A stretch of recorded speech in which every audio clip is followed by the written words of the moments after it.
Disclaimer. This video is for entertainment purposes only. Do not attempt this at home. Vitiated how-to will not be responsible because you decided to be a cheap ass and not hire a professional. On with the show.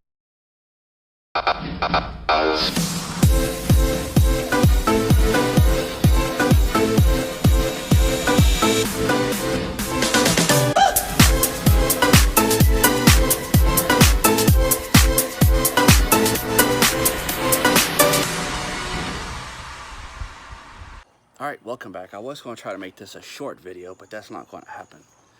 Well, this is how to get your all-wheel drive vehicle towed. Since now 5 years ago I didn't have this problem, and now I'm having this problem, which is kind of crazy. But I guess people just got more stupider. If you're like me and you have an all-wheel vehicle, I have a 2008 GL450, which is all-wheel drive. And if your battery's dead, or if your key fob don't work to where you can't start the vehicle or put it in neutral or whatever, you got to have it towed. Under no circumstances do you let those fucking idiots put it on a rollback. They will drag it up there and they will fuck up your transmission. You guys can go ahead and say no, it won't, all you fucking want. But there's a real good goddamn chance that it will. And it's done it many a times to a lot of people. I've done the research that shows the proof. So, what I did was, I had them get a wrecker with skates. Well, here they call them skates, but I think the actual term for them is wheel dollies. Those are the little things that's on the side of the wrecker's boom that has little tires on them. Those are called wheel dollies, I think is the actual name of them. But anyway, that's what you need for your all-wheel drive vehicle, because the way it works is they put them under the front or back two tires, whichever tires it is. And then the boom comes down for the wrecker or stinger, wherever you're located, what it's called.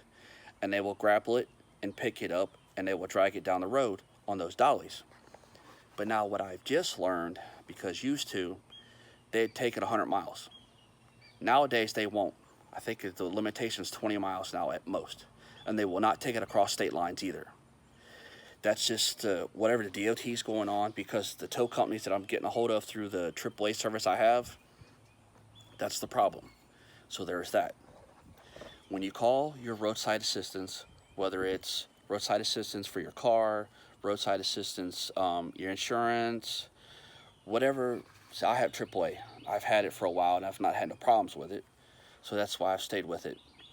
Make sure when you talk to them and you tell them your vehicle is an all-wheel drive vehicle, and that you want them, if you can't put it in neutral, that you want them to get a wrecker and wheel dollies or slash skates, whatever it's called in that area, and that's what you want. And make sure they put it in the notations on the claim that you're doing for your roadside assistance. If not, they're going to show up with a rollback, and then the idiots are going to try to drag it, because some of them don't have enough sense to understand that you're not supposed to do that. There's some tow companies that know it, that know their job well, but I'm discovering nowadays, especially after nobody wants to work, it's even worse, because back then I didn't have to say it. All I had to do was tell them what I had, and this and this and this. They sent out exactly what I needed. No problem, no question about it, nothing. Because they already knew what was going on about the vehicle, and they knew it couldn't be put in neutral. So there wasn't a problem. Now, because we got all these idiots running around like chickens with their heads cut off because they're moronic, just don't care. But you got to care about your vehicle, because they would destroy it if you're not careful. And then the insurance ain't going to want to cover it. And then the people that's towing it is going to want to say, oh, no, it's not their fault, blah, blah, blah. And it's going to be a big-ass rigmarole of dumb shit. So that's what you need to do. And I can't even say it right now, my brain's dead.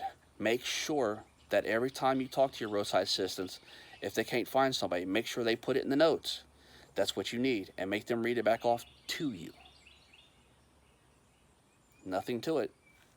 Oh, and one other thing. Because mine had water in the battery compartment. Have no idea how it got there. That's beside the point. One of the idiots kept running off at the mouth trying to get me to let him put a battery and put it in neutral. Do not let them do that if you find water in your battery compartment. And do not, because it will burn your system up and then the insurance really ain't going to cover it. Luckily my battery was dead, so the insurance may or may not cover it. If they do or don't, I don't know, but that is what it is. But don't let that happen.